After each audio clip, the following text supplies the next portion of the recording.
Welcome to Lessons in Leadership. I'm Steve Adubato with the talented Mary Gamba, my co-anchor.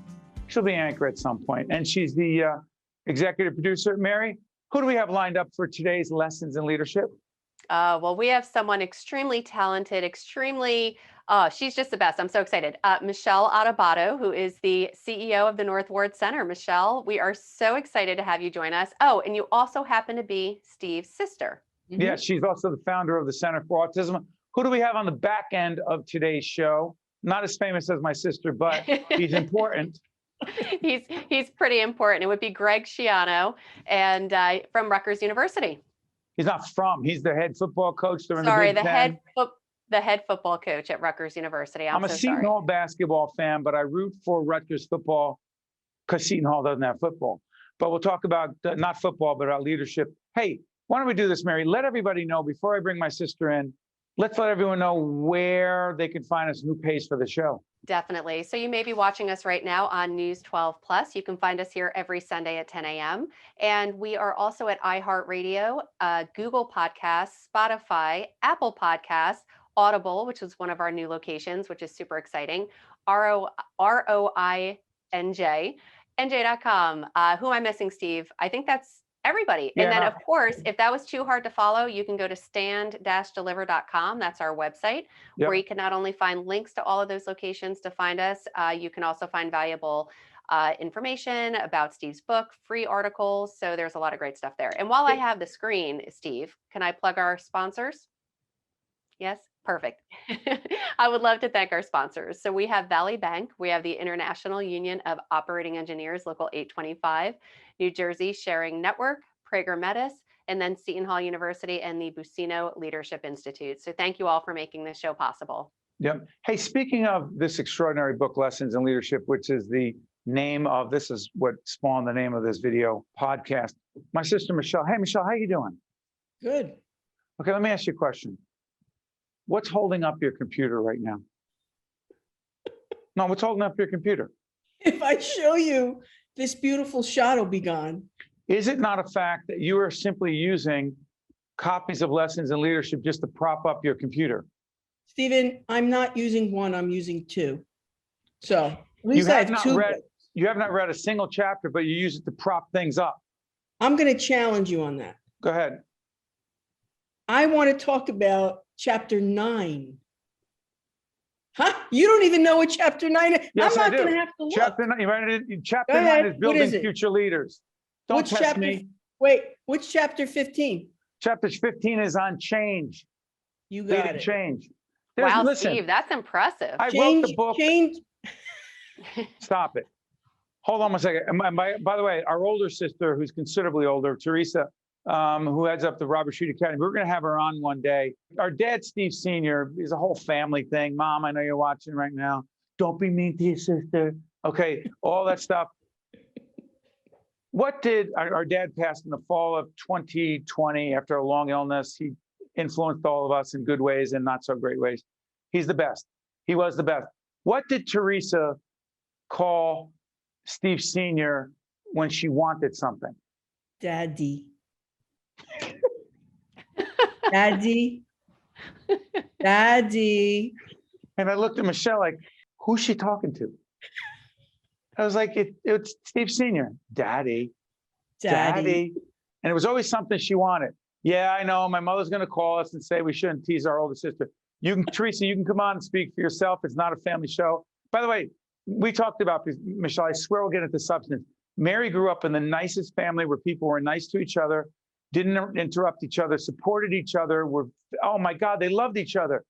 How boring. I know. It was definitely boring, but it was predictable. So I like predictability. Ours was predictable too. Chaos every day. Predictable chaos, yes. Hey, all seriousness, how did growing up in a chaotic, insane, often a bit violent, family, how did that help us become the leaders we are in good ways and not so great? Well, we'll talk about, being unpredictable.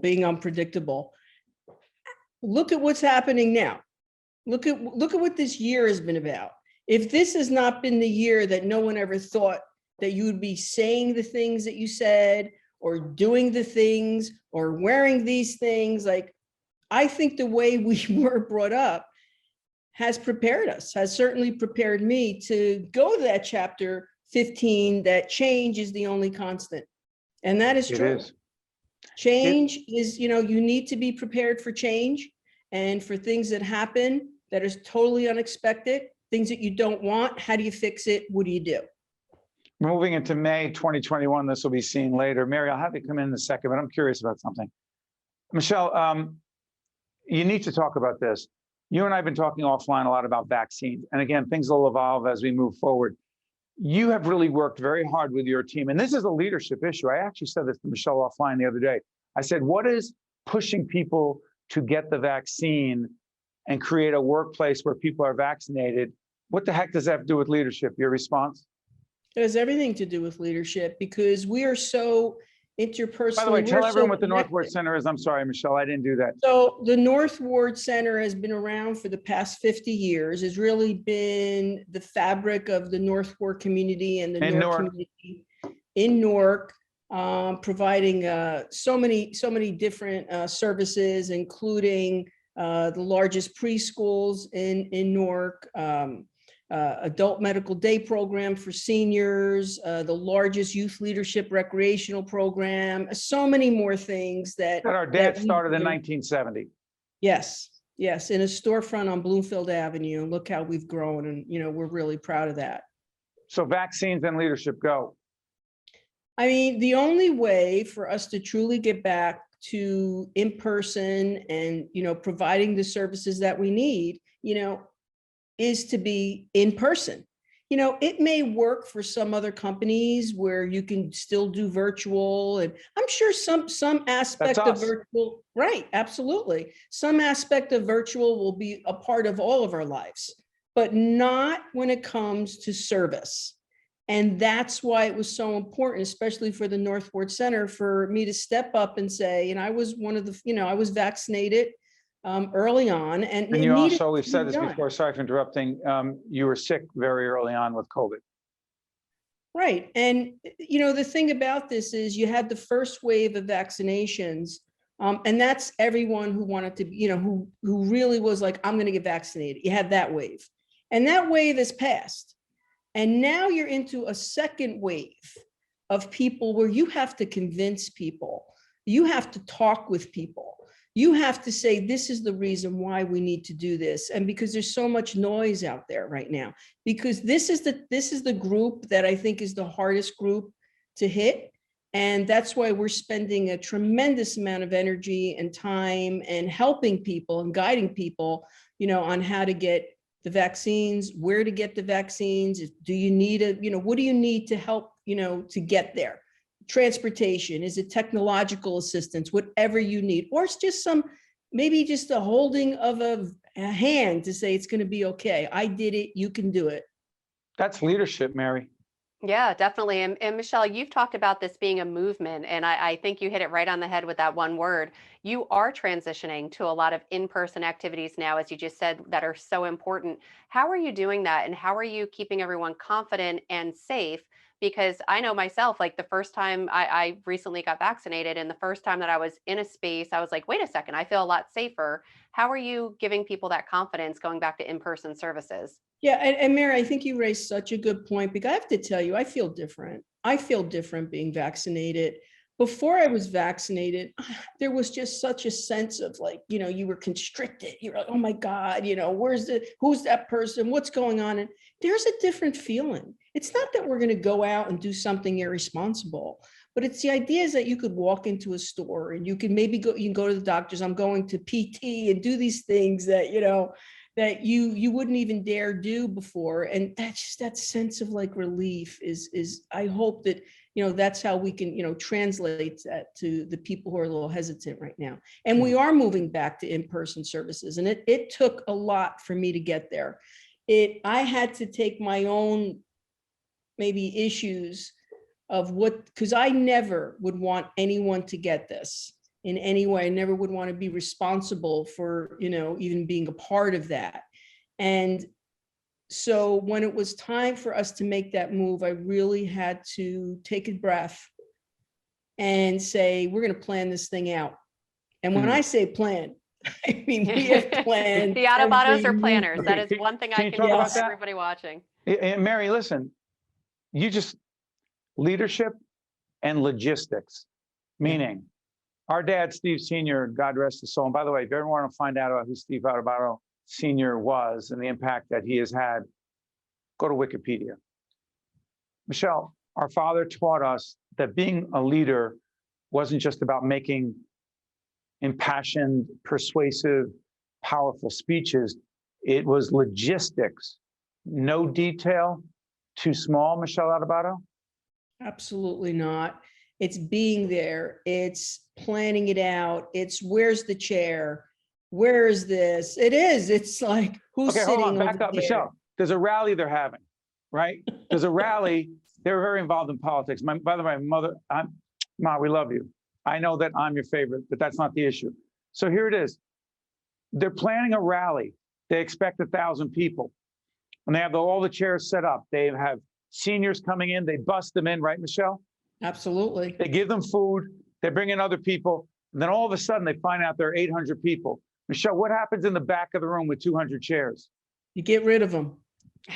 Get rid of them. You can't have one empty chair, and people were lined up ready to take the chairs out. Doesn't Mary, matter. Mary, you wonder why I'm obsessed. I watched that growing up. So did Michelle. No I do it detail all the too time. small. Go ahead. I do it all. You still do it. Absolutely. My staff would look at me and go, but what do you mean? We're projecting. I'm like, get that table down. There's too many. And invariably what would happen was we did need that table, but it looked so much better that we had to put it up. Oh yeah, yeah. It's You like know? standing room only. Now we got to go get more chairs. So, Michelle, tell everyone who's not as crazy as we are this way, the connection between leadership and logistics, because a leader has a big picture vision, communicates it, but the obsession over the details and the logistics and the execution is just as important, but people miss that sometimes. Go ahead. In this particular situation, logistics means everything when it comes to COVID and planning. You just can't wing it. And you can't just make an inspirational speech and walk away. You just, this isn't the place. You really do have to be a manager. And I stepped up for a long time. I, actually was not the manager. And I said, listen, you guys, you got this, and I was working on your chapter 9. Look at great chapter 9, great leaders build future leaders. How are you reading that while it's holding up your computer? I think she has it written down. Do you have notes, Michelle? Okay, but what? In my head. But what does that have to do? Are you talking about delegating? Because Mary and I talk about delegating all the time and how it goes funky. And then we got to jump in. And so where's the balance for you? There are times when, I've spent the last couple of years really trying to work and support and train leaders. And I asked some of my leadership team today, I said, did I prepare you for this? And they said 2 things. It's very interesting. One of my leadership directors said, Michelle, you talked to us about leaning into the uncomfortable. And that's a very famous, that leaning into this. And that's something that stuck with me. And, the idea that you got to lean into it, no matter how uncomfortable. And another person said, you and this pandemic, ready or not, here it comes. So it was like you're thrown into it. And especially in my situation, because I got so sick, I really could not, I was incapacitated for about 3 months. I mean, I would go on meetings and I'd be off in 5 minutes. And, I think I could do it. And they really ran this place. And I was so proud of them. I was really, really proud of them. And so as a leader, I wasn't, part of the beginning because they were really running this. But when it came time, it was wrong word, easy. There's been nothing easy about this, but it was a different time 8 months ago. It was like, that's it. We're done. We're not doing anything. Like, how do we survive? That we were in total survival mode. What has to be cut? How do we survive? This is going to go. And then now we're in this other thing, wait a minute, we got to open up now. It's completely different.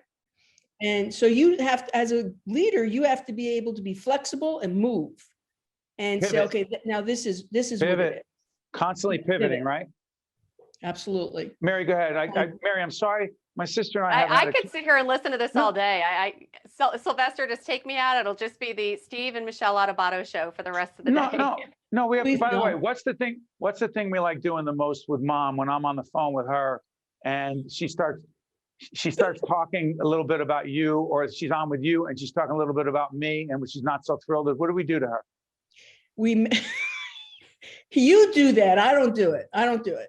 You make believe like I'm not on I the go, phone. hold on a and second, talk Mom. I back. got somebody calling. So I call Michelle and I go, Mom, she really doesn't come to see you that much, does she?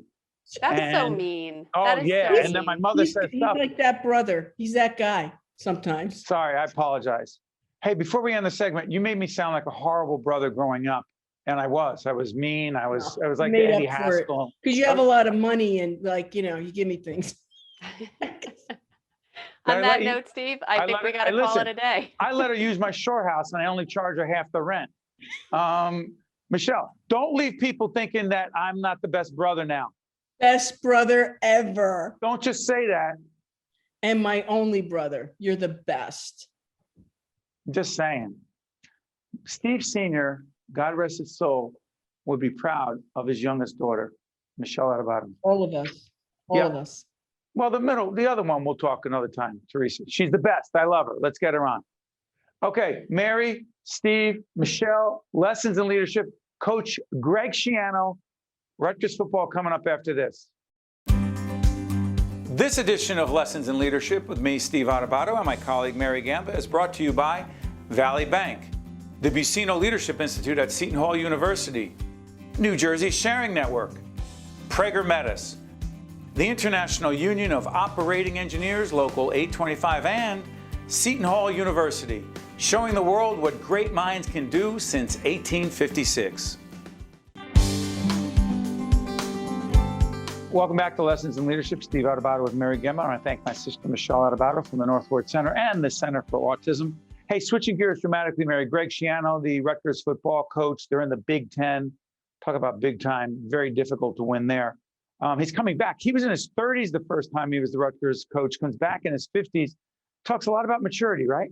He really does. He talks about maturity not only in himself, but also what he instills in his players in terms of them being disciplined and committed, not only to the program, but also to their own development, their own leadership, and really respecting themselves, their team, and then ultimately Rutgers University. And also talk about loyalty and commitment to your players.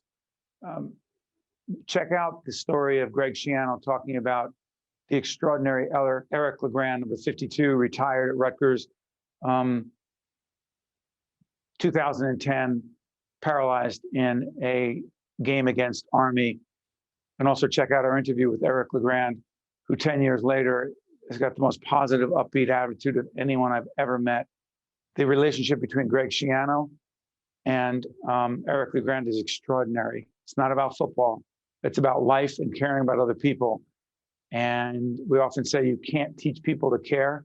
In the case of Greg Schiano, you don't have to. And it's part of his leadership, what makes him so compelling. Greg Schiano, Rutgers University. You do not have to love college football to appreciate the conversation we're about to have with someone who matters in our state a great deal and in this nation, particularly as it relates to collegiate sports. He's Greg Schiano, head football coach at my alma mater, the great Rutgers University. Good to see you, Coach. Great to see you, Steve. Coach, we're taping on the 16th of February. The football season's over. By the way, is the football season ever really over for a coach? Yeah, I don't think it is, especially with recruiting the way it is these days. It's a 365 a day deal. Let me ask you this, as we still are dealing with COVID, how challenging is it to recruit? And the fact that Rutgers even played football this year in the Big Ten is extraordinary. So much around that. You could check out the history behind it. But Coach, how much harder is recruiting during COVID? Well, the tough part is you don't have that interpersonal interaction. It's over a computer screen, much like this. And it's been what we call in our industry dead period, meaning that no coaches are allowed to leave campus and no prospects are allowed to come to campus with their families. So that's kind of like the lifeblood of recruiting. So it certainly has been a big change, but I think, the programs that have adapted best give themselves the best chance. You know, I mentioned this too before we got on the air. I'm going to talk leadership with you because we do a sister series called Lessons in Leadership, and your leadership, the leader you are, is a role model for all of us. But beyond the X's and O's, beyond how hard you work, beyond the fact that before we got on the air, I could tell you were studying something. You're always studying, you're always thinking, you're always planning. We had a conversation, and I encourage people to go on our website, steveadubato.org, that you'll see the interview we had that we taped on the 9th of November, 2020 with Eric LeGrand, number 52, the only number 52 that will be connected to Rutgers football, the 10th anniversary of his injury against Army, paralyzed, extraordinary young man. He talked about you. There's a question and a point here, Coach. He said that after that injury, which changed his life, you would visit him in the hospital late at night, stay with him, talk with him, and making sure that he had everything he needed, and he could no longer play for you. What connection do you feel and responsibility you feel for your players, number one? Number two, what does that have to do with leadership? Well, first, let's discuss Eric. I mean, he's an incredible young man. He's an inspiration to so many, and rightfully so. That number 52 is retired, and it stands on the top of our stadium lit every night. So there's not a night that I don't see it. And, you know, Eric has been, as I said, an inspiration for so many people at Rutgers, in our state. He's gone around the country speaking. He is what I really think our players should embody. He is, from the day we met, as he was a high school freshman, a positive influence on anybody he's around. And that's easy when you're a star football player. But how about when you are paralyzed from the neck down, and to still be able to have that influence on people? He's just an incredible young man, and one that is a hero of mine. And, you know, people say, oh, that was great what you did for Eric and all that. That's just instinct to me. I mean, he was one of our guys. He is one of our guys. And as a family, you stick together. And, you know, all those moments you see on TV of hoisting trophies and confetti, you know, there's a lot of other moments that are much different. And you stick together through thick and thin. Absolutely. Coach, let me pick that up. It's so interesting because so much of what you do as a coach, other than recruiting, motivating, coming up with a game plan, developing a great staff, there's an initiative I want to ask you about. A lot of this is off the field, and our friends at Horizon and RWJ Barnabas Health, big underwriters of what we do. There's a program called, it's called Lift the Mask, and it's around mental illness. What is that, and why does it matter? How is it connected to what you're doing? Well, you know, I happen to be a huge proponent of mental health within athletics. I think our youth face an incredible challenge. You know, this cell phone, the social media, those things where, unfortunately, our youth find their acceptance. It allows so many people into their minds, into their thoughts. And one of the things that we are doing through the people that you just mentioned is we're building a mental health group within our football program. And I believe it's one of the first of its kind in college football. But I put that much emphasis on it because when you're coaching these players and they're working incredibly hard, I think sometimes that gets neglected. Yeah. You know, it's so interesting because caring about your players, caring about your coaching staff, caring about the people around you. I often say as someone who coaches around the area of leadership, you can't teach people to care. You can teach people to communicate more effectively, be more concise, whatever, blah, blah, blah, run a better meeting, but you can't teach people to care. Let me ask you this, your sense of personal commitment to those around you and their well-being, how much of that is a cornerstone of your leadership philosophy, Coach Schiano?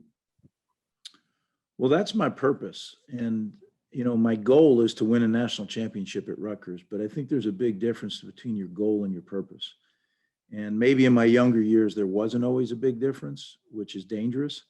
But as I aged and I had 4 kids of my own, go through, you know, all the different stages of schooling and athletics, it sure has changed. So I look at it as every single day I get to lead this organization of Rutgers football. And there's over 180 people that are probably attached to our program. When they're in our presence, do they leave daily better for that? you know, because at the end of the day, if you can make every person that you're in contact with the best version of themselves, well, now you're really doing something meaningful. One more quick follow-up on this in the time we have with you. See, one of the things as I'm watching you, my son Nick and I, huge Rutgers football fans along with so many others as I watch you and the team, your passion, which you don't hide on the sidelines, your enthusiasm. You've been at this for a while. How many years have you been coaching? This will be my 32nd year. Actually, my 32nd year doing this. Question, your constant passion, enthusiasm, energy, which physically manifests itself, like you're right there. You're with your players, you're celebrating with them. And also when things don't go well, you make it clear. Question here. How do you keep that passion, not just alive, but stronger than ever? Well, I think you have to reinvent yourself. You know, I'm really glad that I'm not the same guy at 54 as I was at 34. I took this job at 34 years old. Well, quite honestly, I didn't know what I didn't know at 34. And after 20 years of experiences, I mean, we're all a product of our experiences. And you can either learn from them or you can't. And I choose to. And I think it doesn't make you perfect by any means, but it sure as heck better make you better than you were 20 years ago. Last question. Being in the Big Ten, and this is not a sports program, but people know that the Big Ten is big time. Big time Rutgers football, Rutgers sports overall. For those who say, hey, really, come on, it's Rutgers, it's an academic school. I know because I'm a graduate of Rutgers. The balance between academics and big time sports is, go ahead, Coach. Well, it's just what you said. It's the Big Ten. I mean, that's why from 2002 until I left in 2011, that was my main primary goal, was to get Rutgers into the Big Ten. I mean, you look at schools like Northwestern and Michigan, right? I mean, those are pretty darn good schools, and I can name off quite a few more. So we are right where we need to be, and that's what makes this job so exciting to me. We are in the best academic/athletic conference in the United States, and we're very fortunate. Now we got to go win it. That is Coach Greg Schiano, head coach, football coach at Rutgers University. We'll keep rooting for Rutgers, not just to do well on the field, but to build men of character, young men of character, and young women in sports as well. And Coach Schiano is a huge part of that. And I wish you all the best, Coach. Thank you for joining us. Thanks, Steve. Same to you. That is football coach Greg Schiano. Mary, Coach Schiano talked a lot about reinventing yourself. What does that mean to you? We always talk about the status quo and it never gets old. You cannot accept the status quo in yourself and your team as a leader. You always need to be reinventing yourself. You need to take a look within yourself as a leader and then outwardly in terms of how you're leading your team to victory. And he talked about that and just in really getting people to follow you and follow in a good way and believe in you and just to be part of a team. That's Greg Schiano. And I want to thank again Michelle Adubato from the Northwood Center and the Center for Autism. Mary, I want to thank you. Another great show. Talk about a team to Alvin and Frank and Scarlin and Sylvester and the great team behind Lessons in Leadership. We say thank you. Can I thank our funders as well, our sponsors? Please do that real quick. A few seconds. So the International Union of Operating Engineers, Local 825, Valley Bank, Prager Metis, Seton Hall University and the Bacino Leadership Institute and the NJ Sharing Network. If you're not an organ and tissue donor, definitely go and get registered to do so. And by the way, we have their PSAs on a lot. Check out the Sharing Network. They're doing important work. The Gift of Life. Steve Adubato, Mary Gamba, Lessons in Leadership. We'll catch you next time. This edition of Lessons in Leadership with me, Steve Adubato, and my colleague Mary Gamba is brought to you by Valley Bank, the Bacino Leadership Institute at Seton Hall University, New Jersey Sharing Network, Prager Metis, the International Union of Operating Engineers, Local 825, and Seton Hall University, showing the world what great minds can do since 1856. This is Mary Gamba. If you want more leadership tips and tools, log on to stand-deliver.com. Promotional support for this edition of Lessons in Leadership with me, Steve Adubato, and my colleague, Mary Gamba, has been provided by NJ.com, NJBIA, and New Jersey Business Magazine, CIANJ, and Commerce Magazine.